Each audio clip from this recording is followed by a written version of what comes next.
Քո հրաշքն ամեն օր ուղերձների շարք։ Տեր Հիսուսը մարդկանց բաժանելու է երկու մասի։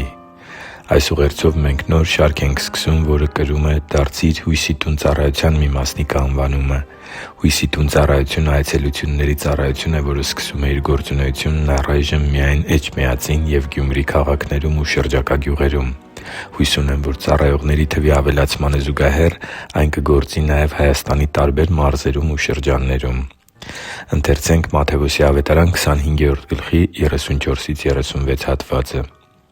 Այդ ժամանակ թագավորն իր աջ կողմում կանգնածներին կասի.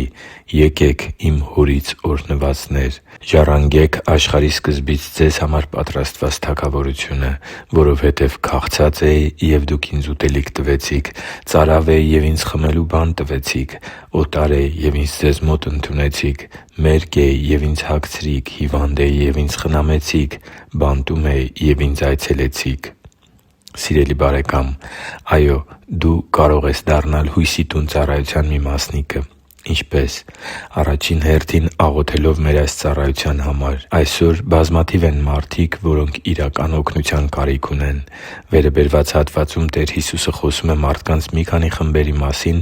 որոնք ծայրահեղ կարիքի և անհուսության մեջ են։ Տերը նշում է հացի կարիք ունեցողներին, մերժված ու օտարական մարդկանց, հագուստի կարիք ունեցողներին, հիվանդներին ու բանտի կապանքներում լինողներին։ Տեր Հիսուսը մարդկանց բաժանել է երկու խմբի։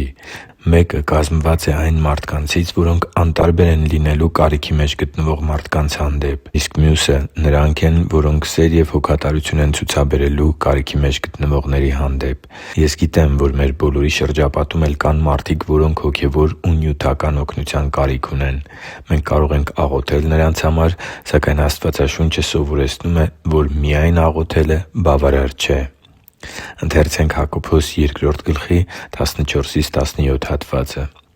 «Ի՞նչ է օգուտը, եղբայրնե՛րիմ, եթե մեկն ասի, թե հավատ ունի, բայց արված գործեր չունենա. միթե հավատը կարո՞ղ է նրան փրկել։ Եթե մի եղբայր կամ մի քույր մերկ լինեն կամ օրվա ուտելիքի կարոտ, և ձեզանից մեկն ասի նրանց. «Գնացե՛ք խաղաղությամբ, տաքացե՛ք ու կշտացե՛ք», բայց մարմնին անհրաժեշտ բաները նրանց չտաք, ի՞նչ օգուտ է։ Այդպես էլ հավատը, եթե գործեր չունենա, ինքնին մեռած է» (Հակոբոս 2․14-17)։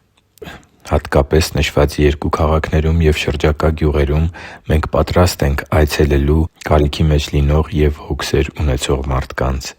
Անշուշտ, մեր հնարավորությունները սահմանափակ են, և մենք չենք կարող, օրինակ, վճարել մարդկանց կոմունալ ծախսերը, վիրահատության կամ բուժման ծախսերը կամ էլ մշտապես ապահովել այն ընտանիքներին, որոնք չունեն աշխատողներ կամ չեն կամենում աշխատել։ Սակայն կարող ենք ժամանակավոր օգնություն ցուցաբերել հացի խնդիր ունեցողներին, այցելել ու աղոթել հիվանդների համար կամ հոգևոր խորհուրդներ տալ մեղքի կապանքների մեջ տառապող մարդկանց ու հարաբերությունների խնդիր ունեցող ընտանիքներին։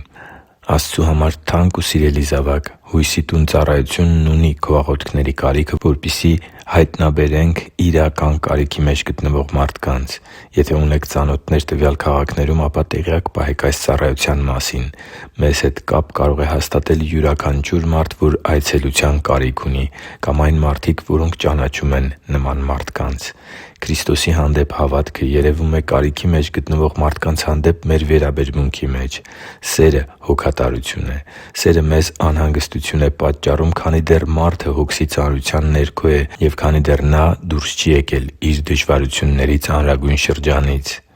Տեր Հիսուսն ասում էր, որ կարիքի մեջ լինող մարդկանց հանդեպ մեր վերաբերմունքը հենց Իր հանդեպ մեր վերաբերմունքն է։ Միացի՛ր Հույսի տուն ծառայությանը քո աղոթքներով և տեղեկացրու մարդկանց, որ այցելությունների այս ծառայությունը սկսել է իր գործունեությունը Էջմիածին և Գյումրի քաղաքներում ու շրջակա գյուղերում։ Այս շարքի մեր հաջորդ ուղերձների մեջ ավելի մանրամասն կխոսենք ծառայության ոլորտների ու մոտեցումների մասին։ Տեր Հիսուսը մարդկանց բաժանելու է երկու մասի։ Մի մասին Նա մերժելու է, և այս խմբում են այն մարդիկ, որոնք անտարբեր են եղել կարիքի մեջ լինող մարդկանց հանդեպ, իսկ մյուսին ընդունելու է։